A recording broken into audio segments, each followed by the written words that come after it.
Welcome to my channel. This is Anshika Gupta. तो last video में हमने एनवायरमेंटल स्टडीज़ क्लास थर्ड का यूनिट 1 एंड यूनिट 2 कंप्लीट कर लिया था। आई होप आप लोगों को वो वीडियो अच्छे से समझ में आई होगी एंड आपके सारे डाउट्स को लेके क्लियर भी हुए होंगे। अब हम इस बुक का यूनिट 3 एंड यूनिट 4 का कवर करेंगे, जिसका नेम है यूनिट 3 का gift of nature and unit 4 है हमारी things around us. So let's get started. जो हमारी यूनिट 3 है उसके अंदर हमें जो भी नेचर से चीज़ें मिली हैं, जैसे कि वाटर, फूड, ये सब, हम इन सब चीज़ों के बारे में बात करेंगे।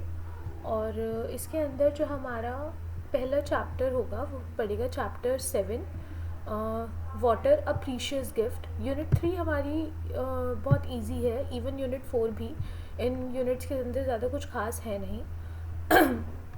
तो यूनिट 3 का जो चैप्टर 7 है उसके अंदर हमको बताया गया है कि वाटर हमारे लिए कितना इम्पॉर्टेंट है और वाटर किन किन सोर्सेज से आता है हमारे पास। और इसमें जो मेन इम्पॉर्टेंट चीज़ सबसे ज़्यादा है वो बस इतनी ही है कि बिना वाटर के एक इंसान 3 दिन से ज़्यादा नहीं जी सकता। बाकी इसमें कुछ भी खास इम्पॉर्टेंट था नहीं, ये पूरी एक स्टोरी ही थी जो कि आप अपने आप पढ़ सकते हैं। इसके अंदर कुछ भी ऐसा नहीं था जो मुझे इम्पॉर्टेंट लगा हो।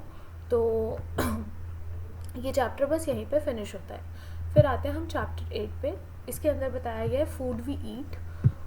इसके अंदर हमें बताया गया है कि कौन कौन सी डिशेस होती हैं। हम लोगों के सबके घर पे बहुत अलग अलग तरीके का खाना बनता है और मेन 56 भोग के बारे में यहाँ पे बात की गई है। 56 भोग हमारा basically special type of food होता है जो कि हम फेस्टिवल्स पे या फिर ऑस्पिशियस ओकेशंस पे बनाते हैं। इसके अंदर 56 टाइप ऑफ वैरायटी का फूड होता है जिसके अंदर 6 टेस्ट होते हैं। ये आपसे मेन इंपॉर्टेंट क्वेश्चन पूछा जा सकता है कि कौन कौन से 6 टेस्ट होते हैं, ठीक है। तो इसके अंदर स्वीट होता है, मीठा होता है, कुछ तीखा होता है, स्पाइसी फूड होता है, और इसके अंदर कुछ कसेला सा क्या कहते हैं फूड भी होता है जिसको हम एस्ट्रिंजेंट बोलते हैं इंग्लिश में। मतलब कि क्या कहते हैं जिसका कुछ खास टेस्ट नहीं होता, ना कड़वा होता ना मीठा होता, बहुत अजीब सा टेस्ट होता है उसका, ठीक है। और इसके अंदर सार खट्टा वो भी होता है, और इसके अंदर कुछ बिटर चीज़ें होती हैं, कुछ नमकीन चीज़ें होती हैं। तो ये आपसे पूछा जा सकता है। और इसके अंदर बाकी यहाँ पे स्टोरी दी हुई थी इन्होंने। और जो एक और चीज़ है मेन, इसके अंदर आपसे पूछा गया है कि आपकी लीफी जो चीज़ें होती हैं आप वो कौन कौन सी होती हैं, जैसे कि आपका स्पिनच हो गया, फेन्यूग्रिक हो गया, आपका कैबेज, मस्टर्ड, कोरिएंडर, ये सब लीफी उसमें आता है। फिर आपके फ्रूट्स, गुआवा और सपोता के बारे में यहाँ पे बात की गई है। रूट्स आपकी कौन सी रूट्स वाली वेजिटेबल्स होती हैं, तो आपकी carrot, radish and beetroot, ये आपकी रूट्स होती हैं। स्टेम कौन कौन से होते हैं, potato, bamboo shoots, ginger and onion. और सीड्स के बारे में यहाँ पे बात की गई है, तो आपकी ग्रेन्स, पल्सेस और ड्राई फ्रूट्स ये जो होते हैं आपके, वो सीड्स होते हैं। यहाँ पे ये आपका चैप्टर 8 भी फिनिश होता है। बहुत छोटे छोटे से चैप्टर्स हैं, ज़्यादा कुछ इनके अंदर दिया नहीं गया है। फिर आते हैं हम chapter 9 staying healthy and happy पे, जिसके अंदर जो मेन इम्पॉर्टेंट बात की गई है यहाँ पे वो बात की गई है ब्रशिंग टीथ के बारे में। ये जो टीथ को ब्रश करने का कॉन्सेप्ट आया है वर्ल्ड में, ये इंडिया ने ही दिया है। इंडियन हाइजीन ट्रेडिशन ने ही वर्ल्ड को समझाया है कि हमको अपने दांतों को साफ़ करना बहुत ज़रूरी है, क्योंकि इससे क्या कहते हैं हमारे जो दांत होंगे वो साफ़ रहेंगे और क्या कहते हैं हमें बीमारियां कम लगेंगी। यहाँ पे पहले वर्ल्ड में क्या कहते हैं कोई भी ऐसे ब्रश सिस्टम था नहीं, कोई यूज़ नहीं करता था। पर इंडिया के लोग ही थे जो कि क्या कहते हैं जो प्लांट्स की जो ट्विग्स होती हैं, हमने अपने क्या कहते हैं बड़े लोगों को, जो क्या कहते हैं हमारी दादी होती थी, नानी होती थी, इन लोगों को क्या कहते हैं हमने ट्विग्स को यूज़ करते हुए देखा है।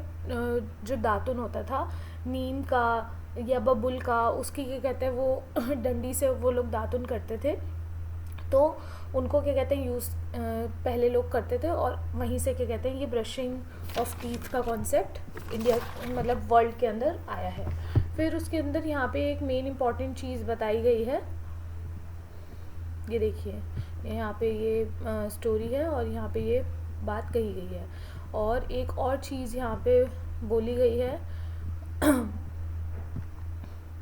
कि आपके इको फ्रेंडली क्लीनर्स कौन कौन से होते हैं, तो आप क्या कहते हैं किस तरीके से क्या क्या करके आप वो बना सकते हैं, अपने घर में होम क्लीन कर सकते हैं। तो 8-12 ऑरेंजेस या फिर लेमन्स को आप क्या कहते हैं क्लीन कर लें, और क्या कहते हैं उसको 1/2 लीटर कंटेनर के अंदर डाल लें। उसके अंदर 10 क्लॉव्स जो लौंग होती हैं आपकी वो डाल दें, और 2-3 तेज़ पत्ता जो होता है आपका वो डाल दें। फिर उसके बाद इसके अंदर 2 कप ऑफ वाइट विनेगर डाल दें। इससे आप कहीं का भी क्या कहते हैं जो आपके क्या कहते हैं स्टेन्स वगैरह पड़ जाते हैं उसको क्या कहते हैं कर सकते हैं साफ़। ये ऑल पर्पस क्लीनर होता है आपका। इसको आप बाथरूम में फ्लोर्स क्लीन करने के लिए कहीं पे भी आप यूज़ कर सकते हैं। फिर उसके बाद यहाँ पे लिखा हुआ है कि animals like to keep themselves clean too. कहते हैं ना कि कहते हैं कुत्ता भी अपनी जगह साफ़ करके बैठता है, तो यहाँ पे वही बात कही गई है कि कहते हैं जो आपके जो एनिमल्स होते हैं वो भी अपने आप को साफ़ रखने की कोशिश करते हैं, साफ़ रखते हैं। आपके क्या कहते हैं जो मंकीज़ होते हैं आपने देखा होगा एक दूसरे के सर से जू निकालते हुए, तो वो भी अपने आप को साफ़ रखते हैं। और जो आपके इंसेक्ट्स होते हैं जो उनसे अपनी बॉडी को फ्री करते हैं, वो आपने क्या कहते हैं जो बर्ड्स हैं उनको भी देखा होगा अपने फेदर्स को क्लीन करते हुए अपनी बीक से। तो जो क्लीनलीनेस है वो बहुत ज़्यादा इम्पॉर्टेंट है। और यहाँ पे एक और मेन चीज़ बताई गई थी कि यहाँ पे प्ले के बारे में बात हो रही है, और वो बताया गया है कि हमारी बॉडी के लिए 3 टाइप्स ऑफ एक्सरसाइजेज ज़रूरी होती हैं। और वो कौन कौन सी एक्सरसाइजेज होती हैं, वो ऐसी एक्सरसाइजेज होनी चाहिए जो कि हमारी क्या कहते हैं कार्डियो रेस्पिरेटरी सिस्टम को स्ट्रेंथन करें, हमारी जो मसल्स और बोन्स हैं उनको स्ट्रेंथ प्रोवाइड करें, और जो हमारी बॉडी की फ्लेक्सिबिलिटी है उसको बना के रखें।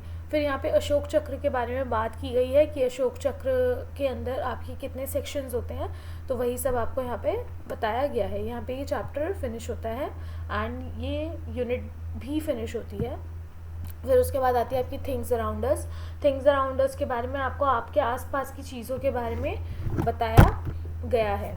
फिर इसमें जो आपका पहला चैप्टर है वो है chapter 10 the world of things. इसके अंदर आपको बताया गया है कि जो मेटल होती है वो आप क्या कहते हैं कुछ सर्टेन रॉक्स और सेडिमेंट्स बेसिकली आपके क्या कहते हैं जो बॉटम ऑफ रिवर के आसपास या फिर क्या कहते हैं कुछ ऐसे रॉक्स होते हैं जो कि आपके मूव करके कहीं और जाके शिफ्ट हो जाते हैं, उनको हम सेडिमेंट्स बोलते हैं, जिनको और भी कहा जाता है। ठीक है, उनको जब हम वो करते हैं डिग करते हैं वो इनसाइड द अर्थ से हमें मेटल्स मिलते हैं। और यहाँ पे अलॉयज़ के बारे में भी बात की गई है, देखिए यहाँ पे बताया गया है। और यहाँ पे अलॉयज़ के बारे में भी बात की गई है। अलॉयज़ हमारे बेसिकली क्या होता है मिक्सचर ऑफ मेटल होता है। फिर यहाँ पे ट्रांसपेरेंट ट्रांसल्यूसेंट के बारे में यहाँ पे ये देखिए बताया गया है। ट्रांसपेरेंट हमारी वही चीज़ें होती हैं जिनको हम क्लियरली आर पार देख सकते हैं, जैसे कि हमारे जो मिरर विंडोज़ होती हैं उनमें क्या कहते हैं हम साफ़ तरीके से देख सकते हैं। ट्रांसल्यूसेंट वो होता है जिसमें क्या कहते हैं हम आर पार ठीक से नहीं दे सकते, जैसे कि बटर पेपर हो गया, उसमें हमें दिखाई तो देता है पर पूरा नहीं दिखाई देता। और फिर आते हैं ओपेक ऑब्जेक्ट्स। ओपेक ऑब्जेक्ट्स हमारे वही होते हैं जिनमें क्या कहते हैं हमें मतलब बिल्कुल नहीं दिखाई देता, जैसे कि हमारा वुड हो गया, वो ओपेक ऑब्जेक्ट है सॉरी।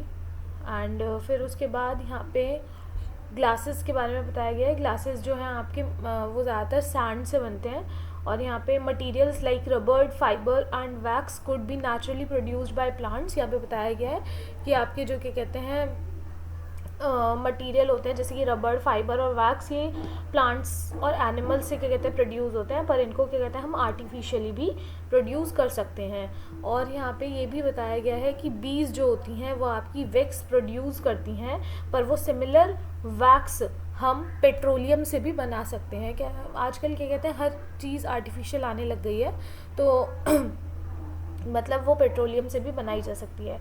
पेट्रोलियम एक लिक्विड होता है जो कि अंडरग्राउंड पाया जाता है। पेट्रोल, रॉक, डीजल, ये सब क्या कहते हैं पेट्रोलियम से ही एक्सट्रैक्ट होते हैं। और पेट्रोलियम बेस्ड मटेरियल होता है जो कि क्या कहते हैं नॉन बायोडिग्रेडेबल वेस्ट है, मतलब कि क्या कहते हैं ये आप क्या कहते हैं दोबारा से वो नहीं कर सकते, किसी दूसरी चीज़ में यूज़ नहीं हो सकता ये नॉन बायोडिग्रेडेबल है। ओके, फिर आते हैं हम चैप्टर 12 पे।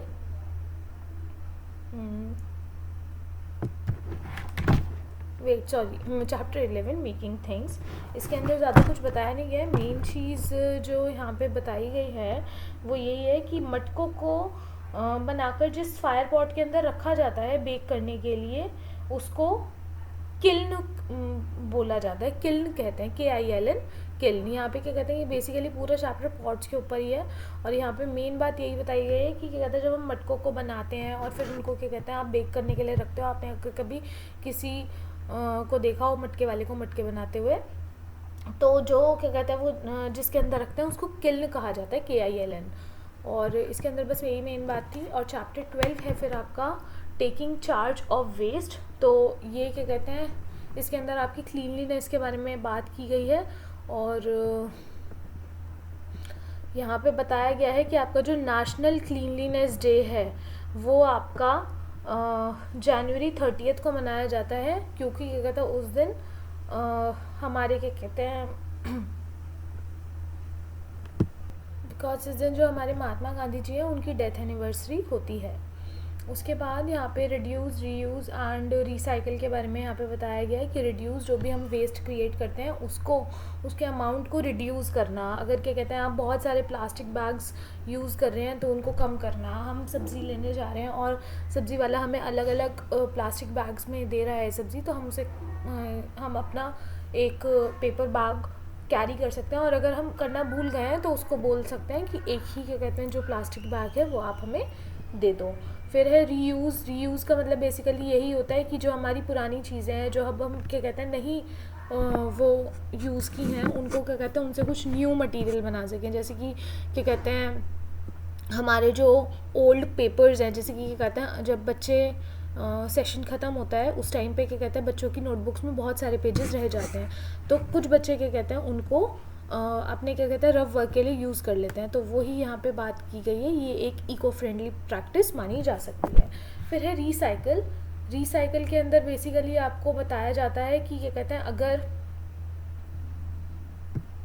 रिसाइकिल के अंदर बेसिकली आपको बताया जाता है कि आपकी जो क्या कहते हैं जो मटेरियल्स अब रीयूज़ करने लायक नहीं रहे हों उनको न्यू मटेरियल्स में कन्वर्ट करना। और यहाँ पे एक मेन बात ये बोली गई है कि सिल्लुक एक अरुणाचल प्रदेश में विलेज है जिसको आप नो वेस्ट विलेज बोलते हो। वहाँ पे मतलब लोग बहुत कम कूड़ा करते हैं, बहुत कम क्या कहते हैं वेस्ट करते हैं। इसको ज़ीरो वेस्ट विलेज भी कहा जाता है, ठीक है। और ग्रीन डस्टबिन हमारे गीले कूड़े के लिए यूज़ किए जाते हैं और जो ब्लू डस्टबिन होते हैं वो हमारे सूखे कूड़े के लिए यूज़ किए जाते हैं। यहाँ पे आपका क्या कहते हैं ये जो चैप्टर है वो फिनिश हो चुका है। आई होप आपको क्या कहते हैं सब चीज़ें समझ में आई होंगी और थर्ड क्लास की NCERT हमारी कंप्लीट हो चुकी है। अगर क्या कहते हैं आपको कोई भी डाउट्स होते हैं या फिर क्या कहते हैं आपके कुछ सजेशंस होते हैं, आप बिल्कुल कमेंट बॉक्स में उनको डालें, ताकि क्या कहते हैं मैं अपनी जो टीचिंग है उसको और भी एनहांस कर सकूं, अपने पढ़ाने का तरीका और बदल सकूं। सो आई होप आपको वीडियो अच्छी लगी हो and thank you, bye bye.